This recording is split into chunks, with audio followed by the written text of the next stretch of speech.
मैं अब आपको भक्त अमल का चरित्र सुनाने जा रहा हूं। यह घटना द्वापर युग या प्राचीन समय की नहीं है, बल्कि हाल ही की बात है। इसे घटित हुए अभी 100 वर्ष भी पूरे नहीं हुए हैं। लेकिन भक्त अमल के चरित्र को पूरी तरह से समझने के लिए हमें पहले उस व्यक्ति की बात को समझना होगा जिसके बारे में मैं बताने जा रहा हूं। यह व्यक्ति सूरत का रहने वाला भोला भाई पारेख है। सेठ जी, जिनका नाम भूला भाई पारेख था, रोज सुबह और शाम श्री कृष्ण की पूजा करते थे, लेकिन उनकी प्रार्थना भक्ति से प्रेरित नहीं थी। वे भगवान से अपने व्यापार में वृद्धि और परिवार की सुख समृद्धि की प्रार्थना करते थे। उनका भक्ति भाव केवल अपनी इच्छाओं की पूर्ति तक सीमित था। ऐसी प्रार्थनाएं केवल स्वार्थपरक होती हैं। भगवान से प्रेम करने के बजाय लोग भगवान को केवल एक माध्यम मानते हैं जिससे वे अपनी इच्छाओं को पूरा कर सकें। यदि हमारी इच्छा पूरी होती है तो भगवान भगवान हैं, और यदि नहीं होती तो हम उन्हें मानने से इनकार कर देते हैं। यह भाव भक्ति के खोखलेपन को दर्शाता है। सेठ जी का यही स्वार्थपूर्ण दृष्टिकोण था। जब उनकी पत्नी गंभीर रूप से बीमार पड़ी तो डॉक्टरों ने कहा कि उनकी स्थिति बहुत चिंताजनक है और उनके बचने की आशा नहीं है। सेठ जी ने डॉक्टर की बात को नकारते हुए कहा, डॉक्टर, चिंता की कोई बात नहीं, वह अवश्य ठीक हो जाएगी। मैं प्रार्थना में विश्वास करता हूं, रोज सुबह शाम ठाकुर जी से प्रार्थना करता हूं, और ठाकुर क्या मेरी सुनेंगे नहीं? उनकी पत्नी की हालत और बिगड़ने लगी। एक दिन डॉक्टर ने स्पष्ट रूप से कह दिया कि उनकी पत्नी के बचने की कोई संभावना नहीं है। अब इस कथा में अमल का आगमन होता है। अमल, जो नवद्वीप का रहने वाला था, सेठ जी के 8 वर्षीय बेटे को पढ़ाने के लिए शिक्षक के रूप में रखा गया था। अमल का जन्म चैतन्य महाप्रभु की भूमि में हुआ था। वह एमए पास, ईमानदार और सत्यनिष्ठ युवक था जो अपनी विधवा मां की देखभाल के लिए नौकरी की तलाश में सूरत आया था। अमल का व्यक्तित्व उसके नाम को चरितार्थ करता था। उसका हृदय सरल, निष्कपट और मलिनता से रहित था। वह अपने जीवन की सफलता को सदाचार और परोपकार में मानता था, लेकिन वह भगवान के अस्तित्व में विश्वास नहीं करता था। अमल का मानना था कि जीवन की सच्चाई मानवता की सेवा में है, और वह अपने कर्तव्यों का पालन बिना किसी धार्मिक आस्था के करता था। सेठ जी की पत्नी की हालत बिगड़ने लगी। डॉक्टरों ने जब कहा कि अब उनके बचने की कोई उम्मीद नहीं है, सेठ जी ने फिर कहा, नहीं डॉक्टर, ऐसा नहीं हो सकता। मेरी इतने दिन की सेवा, पूजा और प्रार्थना निष्फल नहीं हो सकती हैं। सेठ जी को विश्वास था कि उनके सेवित गोपाल जी उनकी जरूर सुनेंगे, पर वे अपनी स्त्री में इतने आसक्त थे कि उसके जीवन को केवल अपने विश्वास की डोर से बांध रखने का खतरा नहीं लेना चाहते थे। उन्होंने सोचा कि कभी ऐसा हो कि गोपाल उनकी न सुने तो शुद्ध सरल हृदय अमल की तो सुनेंगे ही। उनको ऐसा लगा कि अमल जो हमारे बच्चे को पढ़ाता है, ये बहुत सरल स्वभाव का है, शुद्ध हृदय का है। ये प्रार्थना करेगा तो मेरी पत्नी नहीं मरेगी, बच जाएगी। सेठ जी ने अपने बेटे के शिक्षक अमल से कहा, तुम भी ठाकुर जी से प्रार्थना करो कि मेरी पत्नी स्वस्थ हो जाए। अमल ने उत्तर दिया, मेरा तो अभी तक यह संदेह भी दूर नहीं हुआ है कि भगवान है भी या नहीं। प्रार्थना किससे और कैसे करूं? अमल ने भगवान में विश्वास न होने के कारण प्रार्थना करने से इनकार कर दिया। सेठ जी ने रात भर ठाकुर जी से प्रार्थना की, लेकिन अगले दिन उनकी पत्नी का देहांत हो गया। इस घटना ने उनके विश्वास को पूरी तरह से समाप्त कर दिया। क्रोध और निराशा में उन्होंने गोपाल की मूर्ति को उठाकर घर से बाहर कूड़ेदान में फेंक दिया। उन्होंने अमल को भी नौकरी से निकाल दिया। उनका मानना था कि अगर अमल ने प्रार्थना की होती तो शायद उनकी पत्नी बच जाती। जब अमल घर से बाहर निकला तो उसने गोपाल की मूर्ति को सड़क किनारे कूड़ेदान में पड़ा देखा। उसका हृदय कांप उठा। वह सोचने लगा, चाहे भगवान हो या न हो, लेकिन यह मूर्ति इतनी सुंदर है कि इसे इस तरह कूड़े में पड़ा नहीं रहने दिया जा सकता। उसने मूर्ति को उठाया और अपने छोटे से कमरे में ले गया। अमल ने मूर्ति को साबुन से धोया और साफ किया। अमल जब मूर्ति को साफ कर रहा था, उसी समय उसका एक मित्र आसित, जो एक प्रसिद्ध साहित्यकार और सुरसाधक था, अमल से मिलने आया। जब उसने अमल को मूर्ति को बड़े प्रेम से साबुन से धोते देखा तो वह चकित रह गया। उसने अमल से पूछा, तुम्हें कब से भगवान में विश्वास होने लगा? अमल ने मुस्कुराते हुए उत्तर दिया, आसित, ये तो सेठ जी के श्री विग्रह हैं। सेठ जी ने अब मेरी और इनकी दोनों की छुट्टी कर दी है। फिर अमल ने आसित को घटित घटना का सारा वृत्तांत कह सुनाया।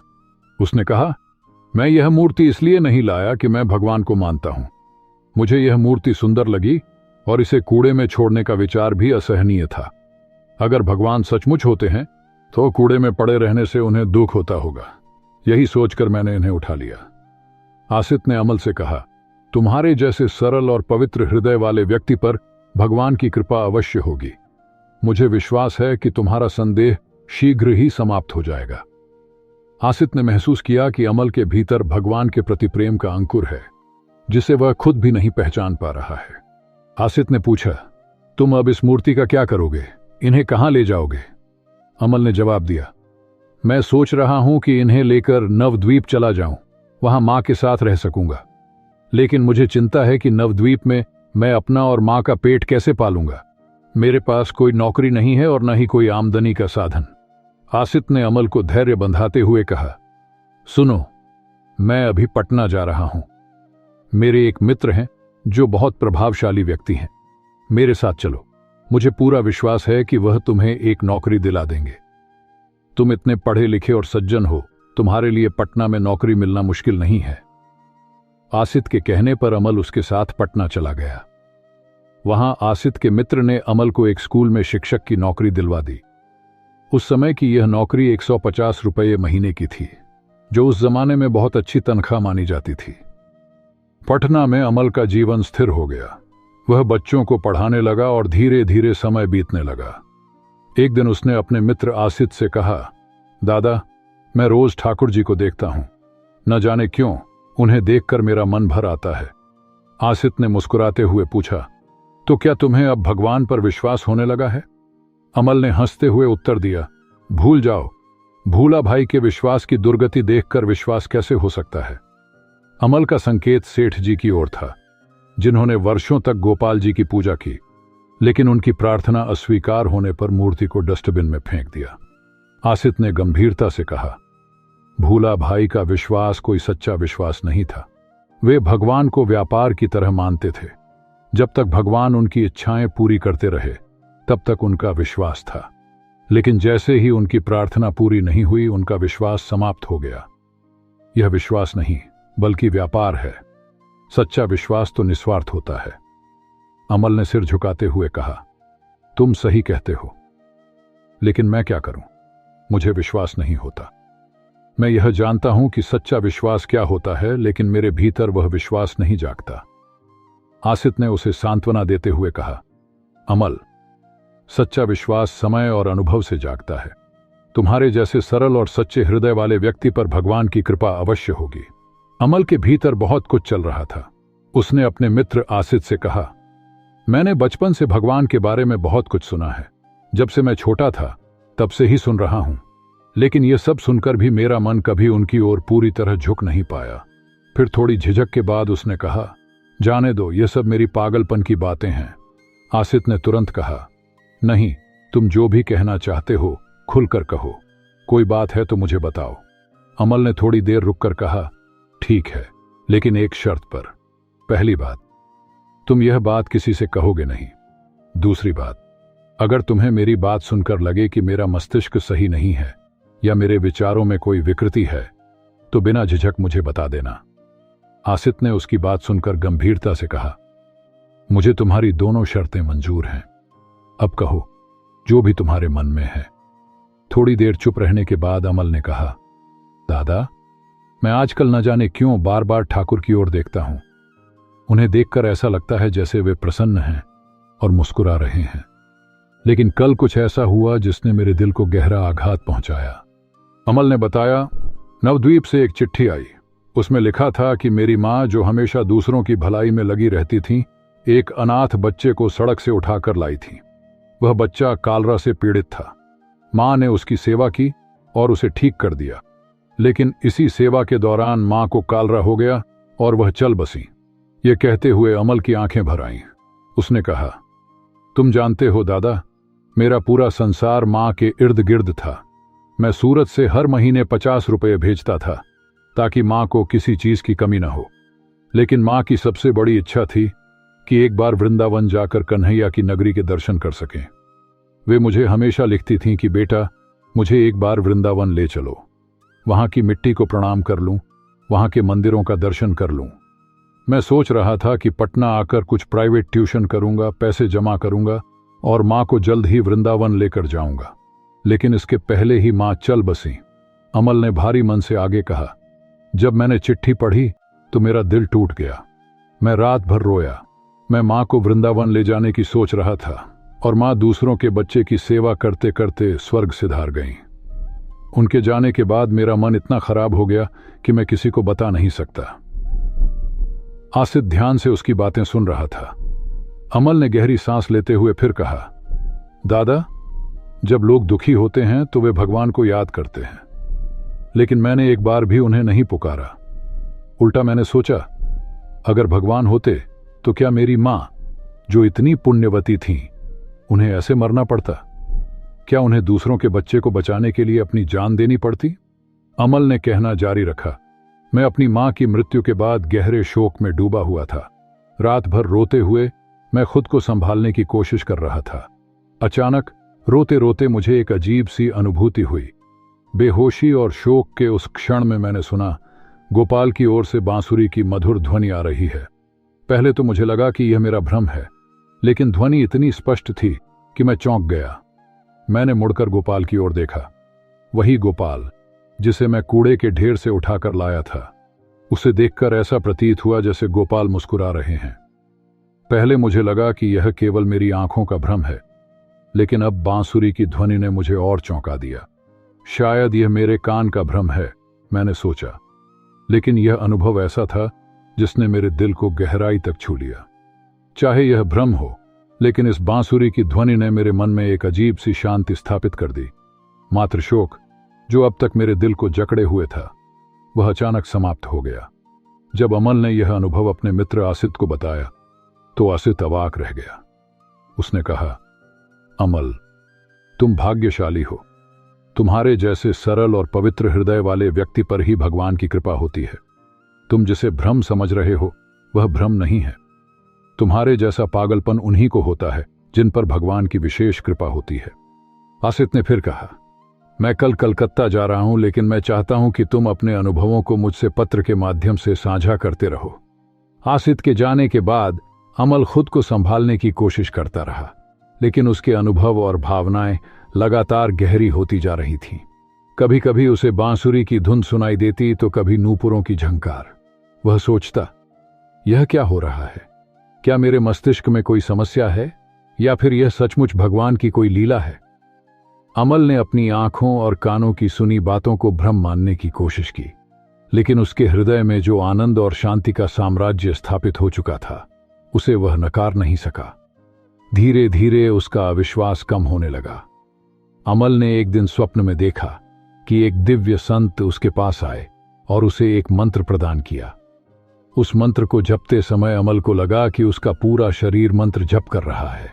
उसके रोंगटे खड़े हो गए और वह भावावेश में डूब गया। इसी अवस्था में उसकी नींद टूट गई। जागते ही उसने गोपाल की ओर देखा। उसे लगा कि वहां कोई मूर्ति नहीं, बल्कि स्वयं गोपाल खड़े हुए हैं। गोपाल मुस्कुराते हुए बोले, अब भी विश्वास नहीं करोगे? यह कहते ही गोपाल अंतर्धान हो गए। अमल के लिए यह अनुभव अविश्वसनीय था। उसके नेत्रों से आंसू बहने लगे और वह पूरी तरह से रोमांचित हो गया। उसका शरीर पसीने से भीग गया और उसका हृदय अद्भुत आनंद से भर गया। अमल अब पूरी तरह बदल चुका था। अविश्वास का अंधकार समाप्त हो गया और उसके अंतःकरण में भक्ति और श्रद्धा का उज्ज्वल प्रकाश फैल गया। अब गोपाल की मूर्ति अमल के लिए केवल एक मूर्ति नहीं रह गई थी। गोपाल अब उसे सजीव प्रतीत होते थे। वे न केवल मुस्कुराते, बल्कि अमल के द्वारा अर्पित मोहन भोग को भी प्रेम से ग्रहण करते। अमल अब ज्यादातर समय घर पर ही बिताता और गोपाल की सेवा में लगा रहता। उसे बाहर जाना बिल्कुल अच्छा नहीं लगता। अमल, जो पहले भगवान के अस्तित्व में विश्वास नहीं करता था, अब धीरे धीरे अद्भुत आध्यात्मिक अनुभवों से गुजर रहा था। अमल अब अपना पूरा समय गोपाल की सेवा में लगा रहा था। हालांकि उसे स्कूल जाना पड़ता था, क्योंकि नौकरी उसकी जीविका का एकमात्र साधन थी, लेकिन स्कूल में पढ़ाते समय भी उसका मन गोपाल के पास ही रहता था। वह खोया खोया सा रहता, जिसे देखकर अन्य शिक्षक उसे पागल समझने लगे। उन्हें लगता कि अमल अब सामान्य नहीं है। दूसरी ओर अमल को लगता था कि बाकी सभी लोग ही पागल हैं, क्योंकि वे उस आनंद, शांति और रस को नहीं अनुभव कर पाए थे जो वह गोपाल की भक्ति में अनुभव कर रहा था। अमल को अब घर से बाहर निकलना अच्छा नहीं लगता था। वह गोपाल के सम्मुख रहकर उनकी सेवा में समय बिताना चाहता था। पटना में जहां वह नौकरी कर रहा था, वहां कोई भी ऐसा नहीं था जिससे वह अपने हृदय की बात साझा कर सके। कुछ समय बाद उसके मित्र आसित, जो कलकत्ता में रहते थे, पटना आए। साहित्य और संगीत सम्मेलनों के उद्देश्य से यात्रा करने वाले आसित का पटना आने का अब एक और उद्देश्य था, अमल से मिलना। जब वह पटना पहुंचे और अमल से मिले तो अमल के आंसू छलक पड़े। उसने अपने मित्र को गोपाल के साथ बिताए गए सभी अद्भुत अनुभवों को विस्तार से बताया। आसित, जो स्वयं एक साहित्यकार थे, अमल की बातें सुनकर गदगद हो गए। अमल ने गोपाल की लीला, उनके दर्शन और उनके द्वारा किए गए संवाद की घटनाओं को साझा किया। आसित ने यह सब सुनकर कहा, तुम धन्य हो अमल। मैंने आज तक सिर्फ सुना था कि भगवान भक्तों को दर्शन देते हैं और उनसे बात करते हैं, लेकिन आज पहली बार मैं तुम्हारे माध्यम से इसे प्रत्यक्ष घटित होते हुए देख रहा हूं।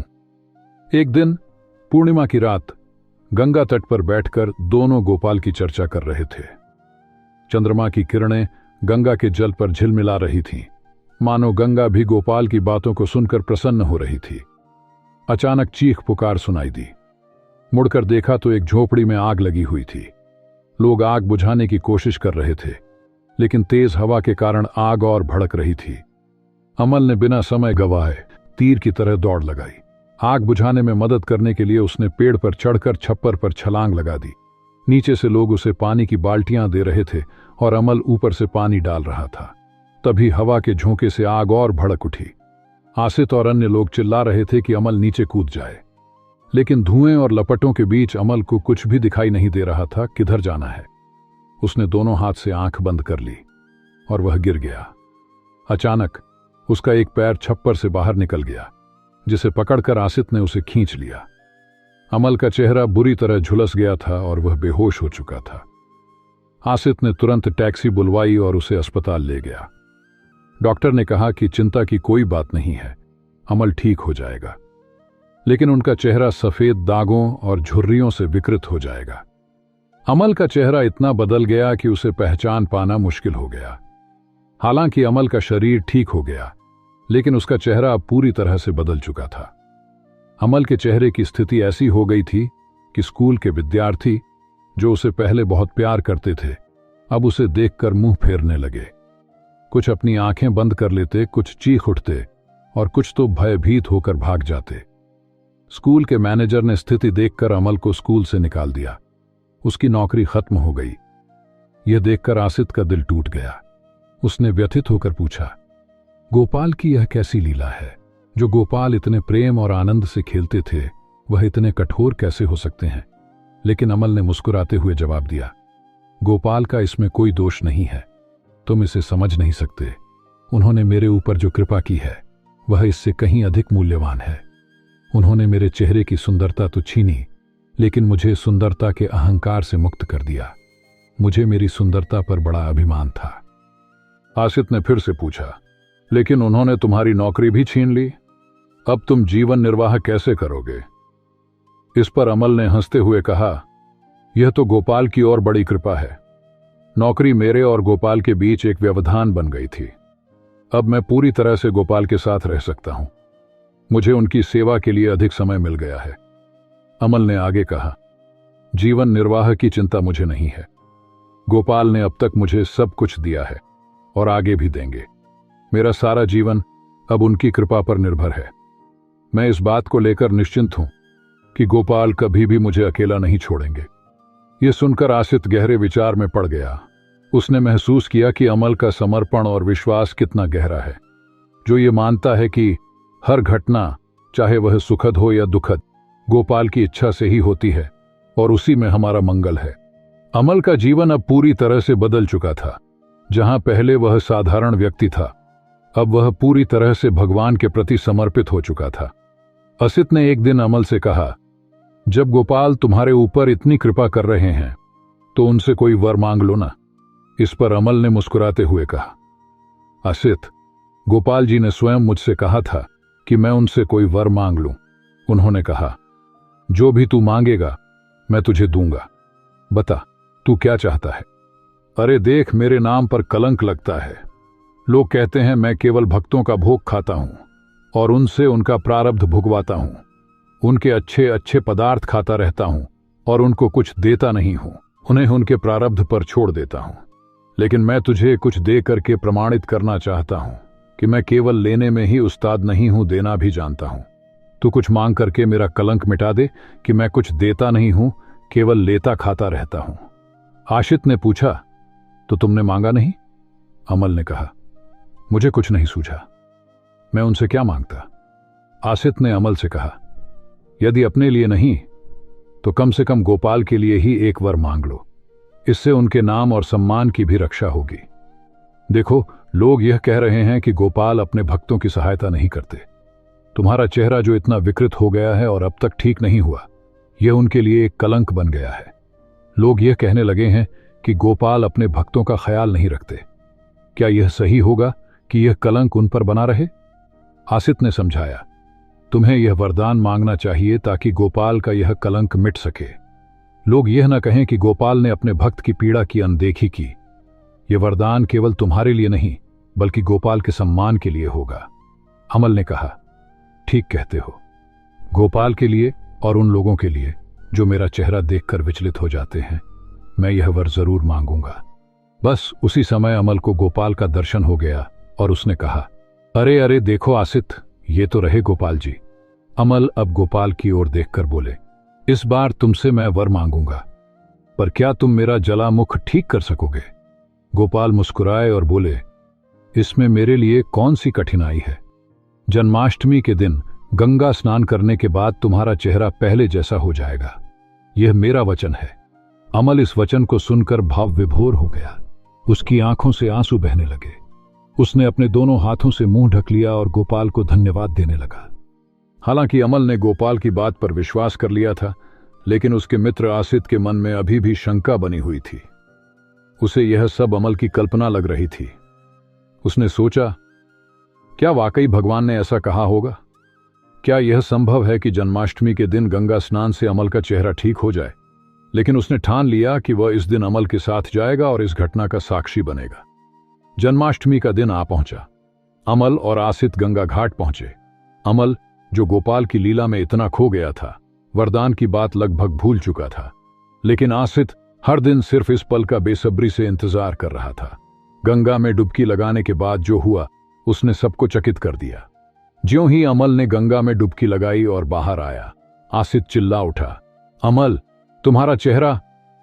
अमल, जो पूरी तरह गोपाल के ध्यान में मग्न था, कुछ समझ नहीं पाया। आसित ने उसके चेहरे की ओर इशारा किया। अमल ने पास ही एक शीशा उठाकर देखा और खुद को पहचान नहीं पाया। उसका चेहरा पूरी तरह पहले जैसा सुंदर और चमकदार हो गया था। जलने का एक भी निशान नहीं बचा था। अमल खुशी से झूम उठा। उसने अपने गोपाल की जय जयकार करनी शुरू कर दी। घाट पर मौजूद लोग ये दृश्य देखकर हैरान रह गए। जिन्होंने पहले अमल को जले हुए चेहरे के साथ देखा था, वे अपनी आंखों पर विश्वास नहीं कर पा रहे थे। अमल ने मां गंगा को दंडवत किया और गोपाल को कृतज्ञता से याद करते हुए उनके प्रति आभार प्रकट किया। उसने कहा, प्रभु, आपकी कृपा का मैं कैसे वर्णन करूं? आपने मेरे जीवन को नई दिशा दी है। आसित, जिसने यह चमत्कार अपनी आंखों के सामने घटित होते देखा, वह अब गोपाल की कृपा के आगे नतमस्तक था।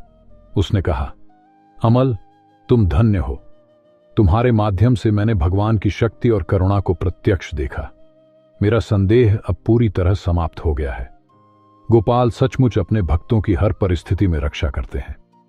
अमल का चेहरा ठीक हो गया था, लेकिन उसने अपनी पुरानी नौकरी पर वापस जाने का विचार नहीं किया और अपना सारा समय गोपाल की सेवा में समर्पित कर दिया। आसित, जो अब पूरी तरह से अमल की भक्ति से प्रभावित था, अपने जीवन में एक नई प्रेरणा लेकर अपने शहर लौटा। और जब कुछ दिन बाद वापस लौट करके पटना आए तो अमल वहां नहीं था। न अपने कमरे में था, न कॉलेज में। अमल मिला ही नहीं वहां। अमल कहां चला गया, यह किसी को पता नहीं था। कई सालों के बाद आसित को अमल वृंदावन में मिल जाते हैं। आज दोनों मित्रों का वर्षों बाद मिलन हो रहा था, लेकिन अमल के साथ बातचीत के बाद आसित उन्हें फिर से खो देते हैं। इसके बाद अमल कहां गया, इसका किसी को पता नहीं। फिर वह कभी किसी को नहीं दिखा। संसार की दृष्टि से देखने पर अमल ने न कोई साधन भजन किया, न माला जपी, न पाठ किया और न ही ध्यान लगाया। उसने भगवान में विश्वास तक नहीं किया था, लेकिन फिर भी भगवान की कृपा उस पर इतनी अधिक हुई कि बड़े बड़े भक्त और तपस्वी भी ऐसे कृपा को कठिन तप और भक्ति से प्राप्त नहीं कर पाते। वह अमल को सहजता से प्राप्त हो गई। अगर आपको इस भक्त चरित्र से कुछ भी नया सीखने को मिला है तो कृपया इस वीडियो को लाइक करें और अपने दोस्तों के साथ शेयर करें। इससे और लोगों को भी इस ज्ञान का लाभ मिलेगा। और हां, अगर आपने अभी तक हमारे चैनल को सब्सक्राइब नहीं किया है तो इस वीडियो के नीचे दिए गए सब्सक्राइब बटन पर क्लिक करें ताकि आपसे हमारी अगली वीडियो की कोई भी अपडेट मिस ना हो। बोलो भक्त वत्सल भगवान की जय, उनके प्रेमी भक्तों की जय।